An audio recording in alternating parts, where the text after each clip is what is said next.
Hi there. Who are you? I don't know. Tell me. Who are you? I don't remember. R-E-M space M-S-G. Good. Space L-F space D-A-F space Y-M-O. I am a person. You are not.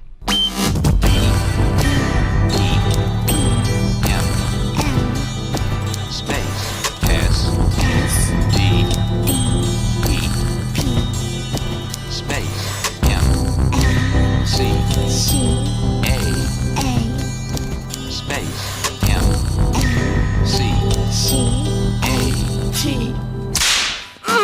U-F-O space E-S-S-E space M-V-V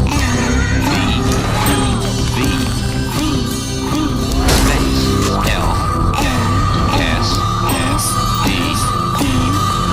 space U-I-P. Who are you? Good luck. Like if I was on the outside. Who are you?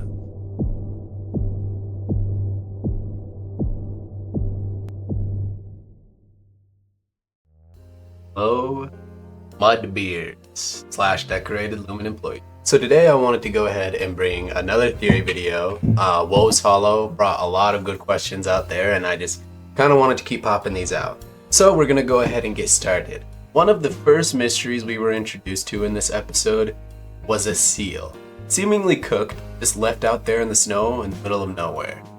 Pretty confusing, and while there's a lot of questions to take away, this one doesn't necessarily have any answers or tethers to the rest of the episode as far as I can tell. Potentially, the rest of the fourth appendix that Milchick was reading could tap into why there'd be a seal out there in the first place, but for now, all we have is conjecture. And there's no one better at conjecture than Mudlove, so we're gonna go ahead and get into it. So when I was live streaming the episode, someone had commented that the seal could be related to the story of the Montauk monster. The story of the Montauk monster was of a strange animal carcass that found its way on the beaches of New York, specifically the district of Montauk. This was back in like 2008. Anyways, the identity of this creature was up for a lot of speculation. While we as an audience know that this was obviously a seal, is it possible that Lumen introduced this carcass to the Innies as their own version of recreating the Montauk event? Remember, the Innies are pretty impressionable and pretty naive as they don't have the real life experiences as everyone else. Hence why Milchick can say things like, "This is the tallest mountain in the world." This is the tallest waterfall on the planet. Who are the Innies to disagree? As far as they know, that's true. Which really makes you wonder, why would they take a cooked seal and leave it out there in the middle of cold, dark, vast wilderness for seemingly just 4 people to find? Which leads into my next question, why would the outies of the Innies agree to go out into the same said condition, seemingly with no direction on where to go? This seems like an odd and strangely specific request for an outie to contribute to. Imagine just getting a call, knowing that Lumen is being shady, potentially with your dead wife, and them saying, "Hey, why don't you come on out here into the vast wilderness where no cameras and no roads are, and we'll just have you walk into the middle of a lake. Don't worry, what happens after that? Just trust us." I don't know. I find it a little bit shady. But if you think about it a little bit, there are potentially some reasons why the outies would involve themselves in going on this huge expedition in the first place. Mark could be trying to find more answers about what happened with Gemma. Irving, we know, has already been very interested in Lumen as a whole. We don't really understand what exactly he's after just yet, but there are a lot of theories that he could be working with Ragabi. Dylan's outie seems to just want to get paid, and it seems like he just wants to take care of his family. Maybe not be a screw up. And if you watch my last video, it covers why Helly could potentially have wanted to go in there. Was it an inside job, or was she trying to do something a little more selfish? That is another key reason why the idea of severing as a whole is a risky process. But who's to say my Innie wouldn't absolutely adore the experience? It's hard to say when there's so many different versions of yourself. Speaking of different versions of yourselves, did we happen to see a third version of the MDR crew in this episode? During this episode, while walking Kier's path, the MDR crew, they seem to be getting guidance from replica versions of themselves, starting with Mark, then Dylan, then Helly, and surprisingly there's no single shot of Irving, but he is there at the end when all of these seemingly clones are staring at them. Now what can we take away from these scenes? I do not think they are physical people. As you can see, the innies are dressed in warm, comfortable clothes. And these clones are dressed in regular work attire. And when looking at the clone of Dylan's scene specifically, if you zoom in, he looks oddly CGI. The whole time watching this episode, I just couldn't help but think that all these clones were CGI in some way. And if they were CGI, who would design them to be so creepy? Point is, the idea of these being CGI could add to the theory that this whole environment they're in is a simulation. See, we never see any of the innies talk about how cold it is, we just see them wearing the work attire. We also know that it's pretty odd for an Audi to be willing to place themselves in such a strange environment. Is it possible that this whole place was set up specifically so the innies could experience what Lumen wanted them to experience? This would also make it easier to place simulations within Woes Hollow to be able to guide them, and it would explain why they look so uncanny. Anyways, I was falling under the impression that while the outside world may have not been a simulation, this specific Woes Hollow experience could be, until I got a comment on my most recent video. See, a comment coming from the user AaronC1610 said that the shadow/uncanny innies are actually robotic animatronics, and that they were potentially printed in OND. We already know Lumen has had used animatronics in the past based on the first episode. This user goes on to add that Orbut, regarding their retreat, could be reworded into robot. That's just a fun little addition. Point is, if these clones are animatronics, which does make a lot of sense if they are in a real environment, and it's OND that are creating them, what could be down the exports hall? See, my grand theory is that Kier is being resurrected as a form of artificial intelligence. For more on that, check out this video. That still leaves a lot of questions in regards to the exports hall. See, we know that during Irving's conversation with Felicia, while it was very sweet to see them reminiscing and Irving get some happiness in his life, especially before what happened in this episode, it was interesting. Irving wanted to show Felicia one picture on his phone. Obviously she kept scrolling, which is rude, but she eventually came across a drawing of the exports hall. Now, when she saw this, she was a little bit taken back.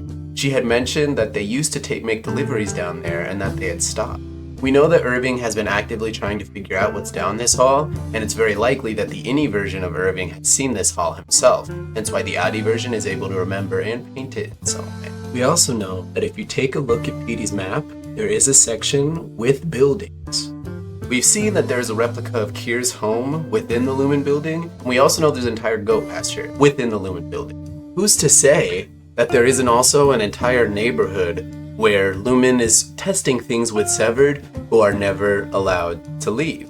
My argument here is that the exports hall leads to a simulated environment that Lumen is working on. And if Irving can pull it off, he can potentially free all of the Severed from within this environment altogether. I don't know. I don't think Irving's story is done. Obviously, this episode has set him up to take a serious impact narratively, but I think Irving's story is still going to be pretty prominent throughout the show. One of the biggest aspects I have to ask is during my live stream, someone brought up the idea that Irving could have been reintegrating since season 1. That slowly off screen, his innie and outie are coming together personality-wise. Now, this would imply that during the elevator scene at the beginning of this season, he purposely set himself up to be fake, pounding at the door asking for Bert. However, it does make you wonder why we didn't see the scene following him confronting Bert on the outside world. The only thing we see is an episode later where Irving is going to a phone call informing some mysterious figure that his innie got the message, all while Bert watches supposedly menacingly from the side. My theory is that Bert and Irving are actually working together, and if it is possible that Irving has already been going through reintegration, it would explain why this season we've been seeing a little bit different sides of Irving as a whole. See, Irving throughout this season has been pretty analytical. Aside from the opening when he was very upset about Bert, he's been very quick to pick up on things, to visually spot someone. You can tell by his facial responses when certain people say things, like the scene with him and Helly. He just seems to have a very suspicious attitude about it. You also have the fight or flight instincts that kick off seemingly out of nowhere. Maybe this is what dead things look like. We should eat it. Which, while reasonable, waking up in the middle of some wintry place out of nowhere would be terrifying. To see that seal there and immediately presume they have to eat it because they don't know how long they'll be out there could be reflective of military fight or flight experience. We also happen to see that when he confronts Helena and actually calls her out for lying, he attempts to waterboard her, or basically drown her. Now you can tell if rewatching the scene that he doesn't do this out of a fit of rage. He does this while specifically calling for Milchick and letting Milchick know verbally, I'm going to drown her, I'm going to kill her. Now, during this whole process, he was lifting her head back up. He wasn't asking questions for her, he wasn't putting her down. Seemingly, him lifting her head back up was him making sure that she still had oxygen to breathe. Any Irving would not have had the tactical mindset to know when Helena would need air and when she wouldn't. Maybe he would have some of that tactical mindset if he was reintegrating, or he's fully reintegrated.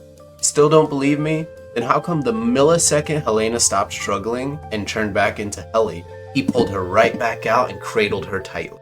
It wasn't like he looked at her in shock, it wasn't like he wanted to make sure it was her. No, he knew they would give her back control and he was waiting for that. That was his entire intention. And while this moment was powerful, it did result in our favorite innie potentially getting obliterated off of the face of the planet. My theory about Irving being the spark that takes down Lumen could still be true. This moment could change a lot of the characters and their trajectory as a whole. But man, what an emotional roller coaster it was following Irving this episode. At first, I thought he was a little bit paranoid. I thought he was a little bit hostile with the rest of the crew, especially calling out Mark's Rife rotting like that. And while he was out of line, he was also very right. Any Irving story arc culminating in the middle of this season, while still having so much more narrative potential with outside Irving, makes it so entertaining. I guess one aspect this scene kind of made me realize about the show is I don't really have any concern for the idea of innies leaving work permanently or being fired. Because in my head, at any point they can switch a button and the innie will be back. Now, if for some reason any of the writers are watching this, if you want to add gravity, send people to mysterious parts of Lumen. Send people to the exports hall. Having a character go to the exports hall is terrifying. Seeing the scene that happened with Miss Casey was honestly worse than having a death scene with her, because the mystery that surrounds it and how it propels the narrative as a whole just really makes you want to figure it out. And if you start sending more characters down there, that mystery with the exports hall is going to keep people coming every single week to find out what the heck is going on down there. Anyways, that's advice. Also, if you want to hire some random YouTuber to help write for your show, please. I need money. Anyways, those are some of the theories I wanted to throw out there. And here is some artwork I've seen surrounding the show since the show has kind of first popped out. A lot of talented artists out there. Again, I appreciate all the support I've gotten on the channel. Really looking forward to the rest of the season and covering more shows in the future. Any suggestions or any ideas I'm definitely open to, but otherwise, really appreciate you all stopping by. Have a good rest of your guys' day, and definitely take care of yourselves out there. Don't get caught in the cold, and remember, you don't have to eat a seal to survive. Hopefully.